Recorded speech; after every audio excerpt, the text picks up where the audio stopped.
So as I continue predicting things for this upcoming season, I figured I would do the All-Star teams. Eastern Conference right now, Western Conference in like 2 hours or something. Why do we always start with the East? I have no idea. But anyway, I know the voting is, the way the teams are put together now is a little different because of the whole captains, but the voting process is still pretty similar. It's 4 guards, 6 front court players, and 2 wildcard dudes. So I guess we just kind of dive right in. For the guard spots, I feel like it's got to be Kyrie and Kemba. Kemba will get more votes just because he's on the Celtics, and the fan vote, of course, matters in all this, but it's also easy to expect that his just numbers will improve as well because he's on a better team and he can get open shots and Stevens' offense and all that stuff. In the case of Kyrie, I mean, it's Kyrie. Like, there you go. The front court positions, so I remember before I said I consider Jimmy Butler to be a small forward. The other 2 are Giannis and Embiid. I think those 2 are pretty damn obvious. If we move on to the backup 2 guards, or the 2 backup guards, whatever, Ben Simmons and Bradley Beal.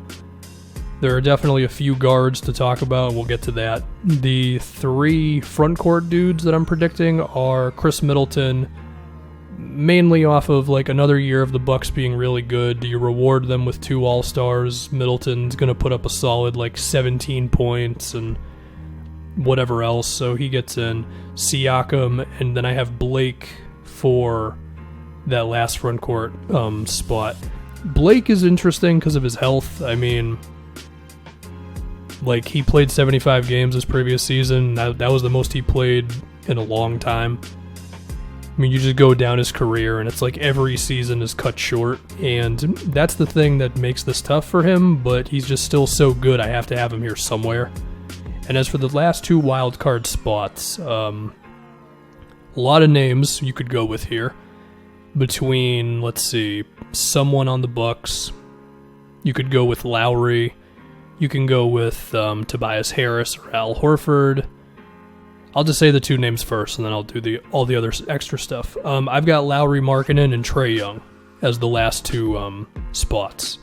With the idea of, yeah, their teams aren't going to be great, but those 2 are going to be really good, and you just kind of get on there. As far as like other dudes, so I just don't think there's going to be a third guy on the Bucks who's good enough.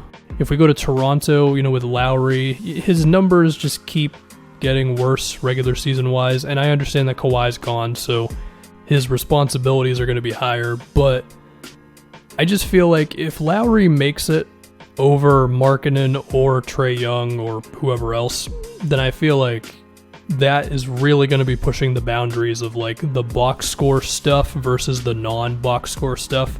And I think at a certain point, the box score stuff just wins, and I feel like that's going to happen this season. But, maybe Lowry averages like 17 and 7 and is pretty efficient, and the Raptors are like the 3 seed all season, then he's definitely going to get in there. I don't think that's impossible. But I don't have him in there right now.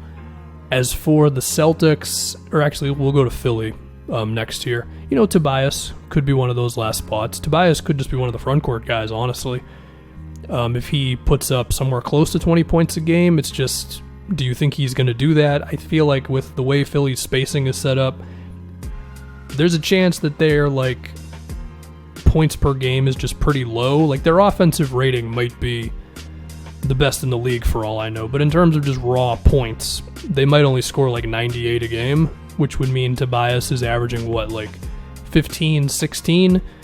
Now, you could argue that Middleton does the same thing, but I feel like with Middleton, there's just more of a perception that he's the number 2 guy, and I feel like that kind of goes a long way when it comes to all-star voting. Middleton's also a better defender than Tobias is. And, I don't know, once I try to wrap my brain around all that stuff, I just end up saying, yeah, Middleton probably makes it, Tobias probably just on the way out of the all-star thing. In the case of Horford, I feel like Horford's going to be Iguodala moving forward, where he's holding back for the playoffs. And as a result, he just doesn't make it. Like, he could be the second best player on the floor behind Embiid on select games, even if he only averages like Like, he might average 10 points for Philly this season. But, the defense and the screen setting, the passing, I mean, it's Al Horford. We all know this. But I just don't think he's going to do that for, like, whatever it would be before the All-Star game. 40 games, 50 games, or whatever. So I just don't think he'll make it. As for the Celtics, there's a case to be made for Hayward and Tatum.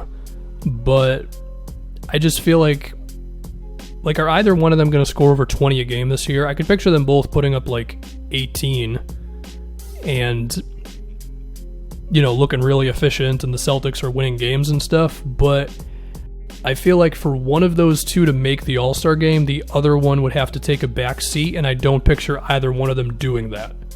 The only other way I could see it is if it was Kemba, Hayward, and Tatum, and then literally everyone else on the team didn't shoot the ball. And of course, that's not the case. So I guess I'm saying they're going to hurt each other's all-star chances, even if the basketball is good when they're both on the floor and stuff. Now, if you told me one of those two were going to make it, I think my pick would be Tatum, because really I don't know. It honestly might just be that I want it to be Tatum. I don't know. But my gut just kind of says Tatum there. But really, I'm picking neither one of them to make the all-star team, so that's the real thing.